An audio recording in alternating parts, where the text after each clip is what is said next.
கர்த்தருடைய நாமத்துக்கு மகிமை உண்டாகட்டும்.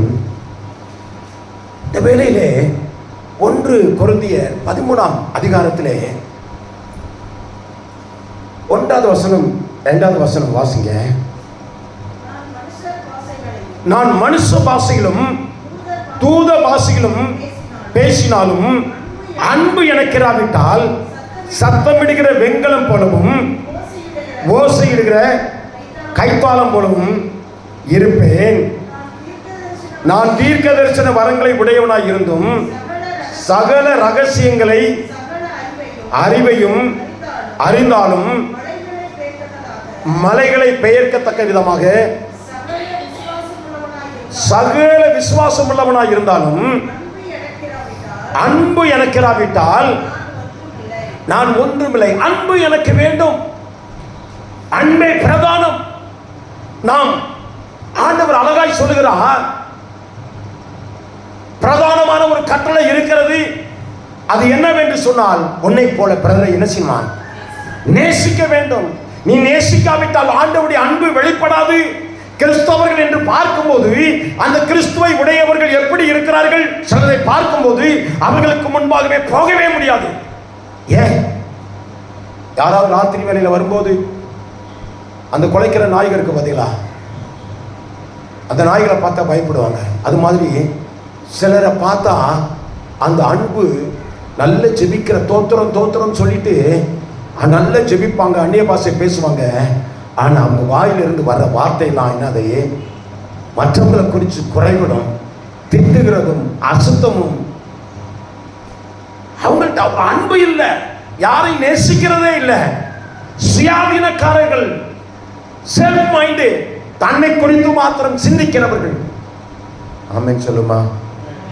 இயேசு தன்னை போல பிறரை நேசித்தார். இயேசு மரித்த அந்த மரணத்தை பார்க்கும்போது ரோமருக்கு எழுதின நிருபம் 8ஆம் அதிகாரம் 5வது வசனம் நினைக்கிறேன், எடுத்தவங்க வாசிங்களேன். ரோமர் 8:5 நினைக்கிறேன். பாருங்க, கிறிஸ்து நம்மளா அந்த பலவீனமாக இருக்கும்போது கிறிஸ்து நமக்காக என்ன செஞ்சாராம்? அடிக்கப்பட்டார், மரித்தார். எடுத்து வாசிங்க.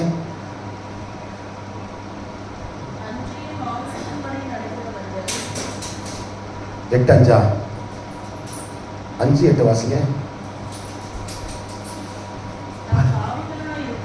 நாம் பாவிகளாய் இருக்கையில் கிறிஸ்து நமக்காக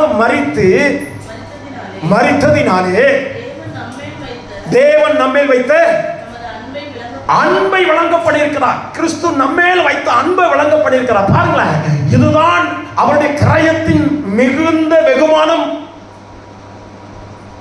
ஆமென் சொல்லுமா? நான் மறுபடியும் சொல்றேன், அந்த நான் ஏற்கனவே சொல்லியிருக்கிறேன் கதை. ஒரு அண்ணன் தம்பிங்க 2 பேர் இருந்தாங்க. அவருடைய வாழ்க்கையில தாய் தகப்பன்லாம் மரித்து போய்விட்டான். மரித்து போன நிலைமையிலே தம்பி படிக்க வேண்டும் என்ற நிலைக்குள்ளாக தன்னுடைய வாழ்க்கையிலே ஸ்கூலுக்கு போகாம அண்ணே உழைச்சு கூலி வேலை செய்து பொதிகளை சுமந்து ஒவ்வொரு நாளும் தன்னுடைய அந்த சாப்பிடாம தம்முடைய பையனுக்கு தம்பிக்கு எப்படியாவது ஒரு நல்ல ஒரு படித்து ஒரு எதிர்காலத்தை கொண்டு வர வேண்டும் என்று சொல்லி தன்னுடைய வாழ்க்கையை தியாகம் பண்ணி ஒவ்வொரு நாள் நைட்டும் பகல் தூங்காம வேலை செய்து உழைச்சி தாய் தகப்பன் இல்லையே என்ற ஒரு வேதனை வரக்கூடாது என்று சொல்லி அவன் தன்னுடைய வாழ்க்கையை அர்ப்பணித்து ஓடினான். ஒரு நாள் சின்ன பிள்ளையிலிருந்து அவன் என்ன செய்வான்? சின்ன சின்ன இச்சைகள் காரணத்தினாலே அவனுடைய பக்கத்தில் இருக்கிறவங்களுடைய சாமான்களை திருடுவது, அது வந்துட்டு என்னது அவங்களுடைய பொருளை திருடுவது, அப்புறம் இப்படியெல்லாம் வந்துட்டு சில காரியங்கள் இருந்தது. அண்ணன் கொடுக்குற காசு இவனுக்கு பத்தலை.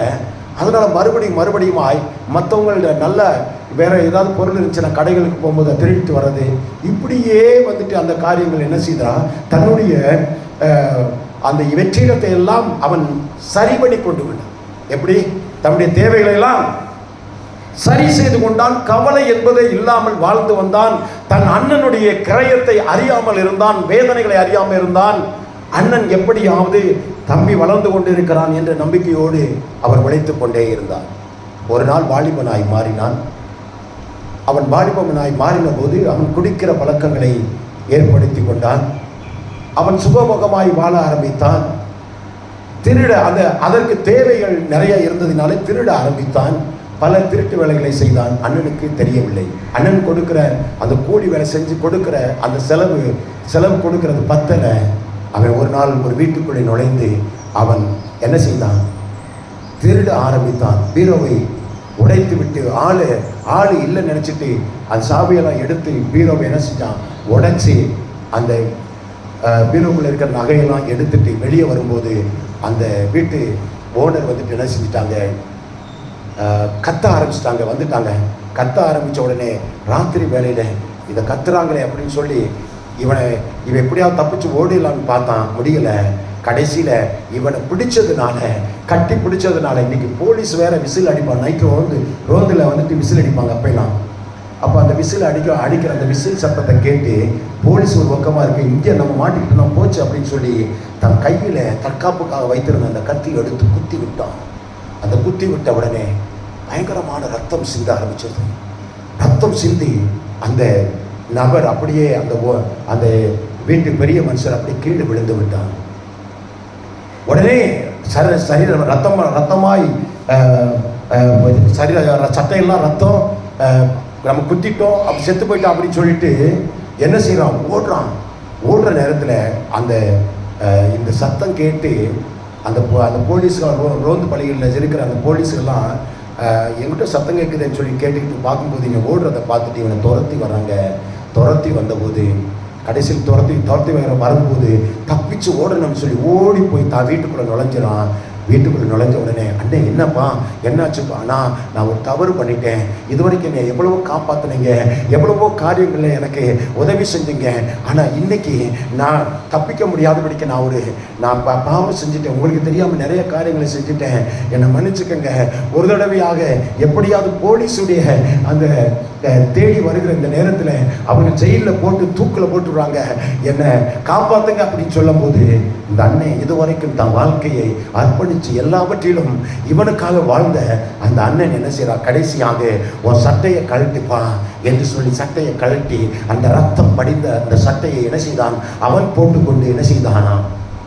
போலீஸ் வரும்போது இந்த கொலையை நான் தான் செய்தேன் என்று சொல்லி அவனை தூக்கு மேடையிலே கொண்டு வந்தார்கள். கடைசியாய் அந்த தம்பியை கூப்பிட்டு கடைசி ஆசை என்ன என்று சொன்னான்? தம்பியை கூப்பிட்டு, நான் உன்னை தப்பி வச்சுக்கிட்டேன். நான் உனக்காக செய்யாத தவறுக்காக நான் என்ன செய்கிறேன்? தூக்கு மேடையை நான் சந்திக்கிறேன். இனி உன் வாழ்க்கையில் இந்த தவறுகள் பண்ணாமல் நீ தெரிந்து வாழு என்று சொல்லி அவர் என்ன செய்தாராம்?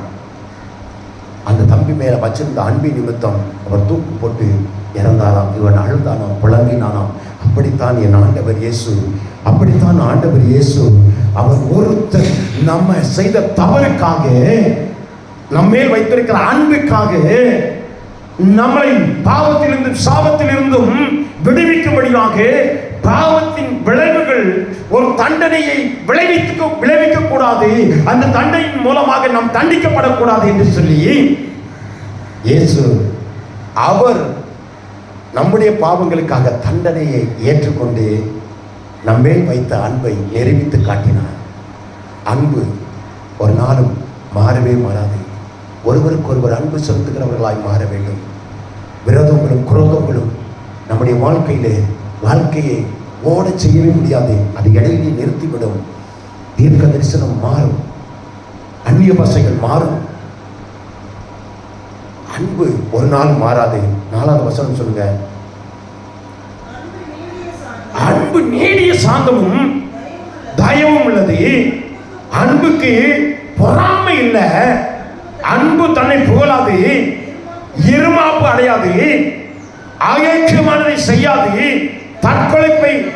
தற்பொழிவை நாடாது, சினமடையாது, தீங்கு நினையாது. நம்ம அன்பாய் இருந்தோம்னா விரோதம் குரோதம் வராது. நம்ம அன்பாய் இருந்தோம்னா, ஒருவருக்கொருவர் அன்பாய் இருந்தா நல்லது கெட்டது எல்லாத்துக்கும் ஒன்னா வருவாங்க. பார்த்தீங்களா? ஒரு அன்பு இல்லாட்டினா விரோதம் குரோதம் வரும், சண்டைகள் சச்சரவு வரும். அந்த விரோதம் குரோதம் மூலமாக நமக்கு பிரிவினைகள் வரும். அது ஆண்டவருக்கு உகந்த காரியம் இல்லை. நாம் இயேசு கிறிஸ்துவின் இரத்தத்தினாலே கழுவப்பட்டு இருக்கிறோம் என்று சொன்னால் நமக்கு ஒரு அன்பு நிறைந்த ஒரு வாழ்க்கை. இயேசு கிறிஸ்து அன்பாகவே இருந்தார், கிறிஸ்து அன்பாகவே இருந்தார். நீங்களும் அன்பாய் இருக்க வேண்டும். அந்த கிறிஸ்துவர்கள் அன்பாய் இருக்கிறார்கள், அவர் இரக்கம் செய்கிறவர்கள், அவர்கள் நமக்கு என்ன செய்ய தயவு செய்கிறவர்கள் என்று சொல்லி கிறிஸ்துவை போல நாம் அன்புள்ளவர்களாய் மாற வேண்டும். ஆமென் சொல்லுமா? அழகாய் யோவான் 3:16 சொல்கிறது, தேவன் தம்முடைய ஒரே பேரான குமாரனை விசுவாசிக்கிறவன் எவனும் கெட்டு போகாமல் நித்திய ஜீவனை கொடுக்கும்படி அவரை தந்தொல்லி இவ்வளவாய் இவ்வுலகத்தில் அன்பு கூர்ந்தார். நமக்கு நித்திய ஜீவனை கொடுக்கும்படியாக, நமக்கு ஒரு புதிய வாழ்க்கையை கொடுக்க அவர் இந்த அன்பு நமக்கு முன்பாக வைத்திருக்கிறார். நாம் அன்புள்ளவர்களாக இருக்க வேண்டும். ஒருவருக்கொருவர் சண்டை சச்சரவு இருக்குமானால் ஆண்டவர் சொல்றாரு, நீ காணிக்க கூட நீ செலுத்தாத, ஒரு சகோதரனோட ஒப்புரவாயிட்டு நீ வந்து காணிக்க செலுத்துன்றாரு.